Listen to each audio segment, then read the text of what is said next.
आज हम बात करने वाले हैं राजस्थान के अलवर की एक ऐसी घटना के बारे में जो सच में किसी को भी अंदर तक हिला के रख दे। ये एक ऐसी कहानी है जो रिश्तों के सबसे काले, सबसे गहरे सच को सामने लाती है। तो इसकी शुरुआत होती है एक आम से घरेलू झगड़े से, बिल्कुल वैसा जैसा शायद कई घरों में होता होगा। लेकिन ये कोई आम झगड़ा नहीं था। बहुत जल्द ये एक सोची समझी, एक बेहद क्रूर साजिश में तब्दील हो गया। और इस साजिश का अंजाम था एक 9 साल की मासूम बच्ची की कुर्बानी, और वो भी उसी इंसान के हाथों जो उसे इस दुनिया में लाया था। तो चलिए इस पूरे मामले को समझते हैं। ये कहानी हमें ले चलती है अलवर जिले के एक छोटे से गांव में। तारीख थी 18 दिसंबर, जब एक बहुत ही भयानक सच सबके सामने आया। तो हुआ ये कि 18 दिसंबर को एक 9 साल की बच्ची का शव मिलता है जो चौथी क्लास में पढ़ती थी। लेकिन इस घटना को जो चीज़ और भी ज़्यादा खौफनाक बना देती है वो ये है कि इस हत्या का आरोप किसी और पर नहीं बल्कि खुद उसके सगे पिता पर लगा है। अब सवाल यही उठता है ना, कि आखिर कोई पिता अपनी ही बेटी के साथ ऐसा कैसे कर सकता है? क्या वजह हो सकती है? पुलिस की जांच ने इस अपराध के पीछे की वजहों से पर्दा उठाया है। तो बात करते हैं मकसद और तरीके की। आखिर इस खौफ के पीछे का क्यों और कैसे क्या था? देखिए, पुलिस की जांच में जो बात सामने आई है वो ये है कि इस पूरी कहानी की जड़ में था पति पत्नी का एक पुराना झगड़ा। जो आरोपी पिता था उससे अपनी पत्नी के कैरेक्टर पर शक था, और इसी शक शुबह की वजह से घटना से करीब 1 हफ्ता पहले ही उसकी पत्नी घर छोड़कर अपने मायके चली गई थी। और यहीं पर आरोपी की सोच इतनी ज्यादा बिगड़ गई कि यकीन करना मुश्किल है। उसने अपनी पत्नी को वापस बुलाने का एक बहुत ही भयानक प्लान बनाया।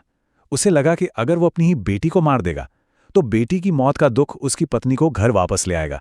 मतलब ये एक ऐसी सोच है जो किसी की भी दिमाग में कैसे आ सकती है, समझना मुश्किल है।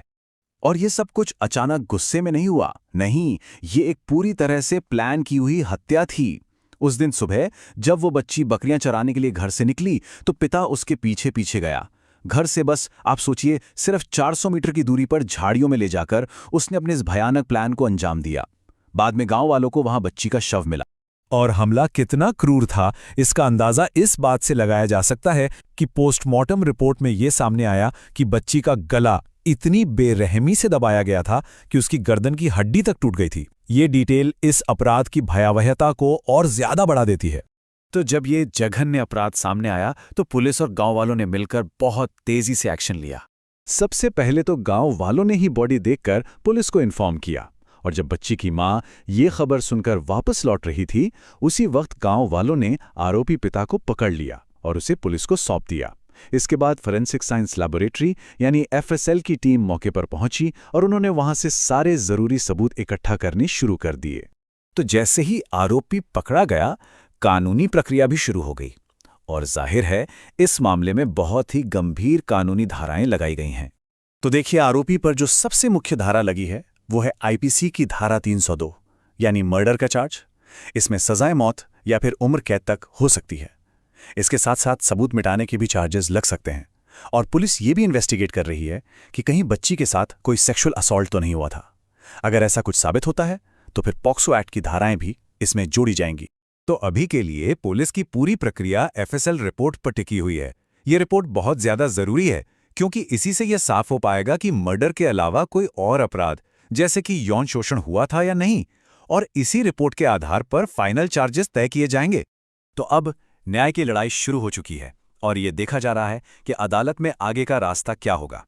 अब यहां एक बात समझना जरूरी है, इस मर्डर का कोई भी डायरेक्ट आई विटनेस यानी चश्मदीद गवाह नहीं है। तो इसलिए ये पूरा का पूरा केस जो है वो परिस्थितिजन्य साक्ष्यों पर यानी सर्कमस्टेंशियल एविडेंस पर डिपेंड करेगा। इसका सीधा मतलब यह है कि पुलिस को अलग अलग कड़ियों को जोड़कर अपना केस कोर्ट में मजबूत करना होगा। तो केस को मजबूत बनाने के लिए प्रोसिक्यूशन किन चीजों का इस्तेमाल करेगा? पहला, पत्नी और गांव वालों के बयान, जिससे मर्डर का मोटिव यानी मकसद साफ हो जाएगा। दूसरा, आरोपी ने जो भागने की कोशिश की वो एक बड़ा सबूत है। और तीसरा और सबसे जरूरी, FSL टीम को मिले फोरेंसिक सबूत। अब कानून ये कहता है कि गिरफ्तारी के बाद 60 से 90 दिन के अंदर पुलिस को कोर्ट में एक चार्जशीट फाइल करनी होती है। इस चार्जशीट में पुलिस अपनी पूरी इन्वेस्टिगेशन, गवाहों के बयान, सारे सबूत, सब कुछ लिख कर देती है, और इसी के आधार पर फिर ट्रायल आगे बढ़ता है। और क्योंकि ये मामला इतना ज्यादा जघन्य है, तो ऐसे केसेस में न्याय में देरी न हो, इसके लिए एक खास प्रोविजन भी है।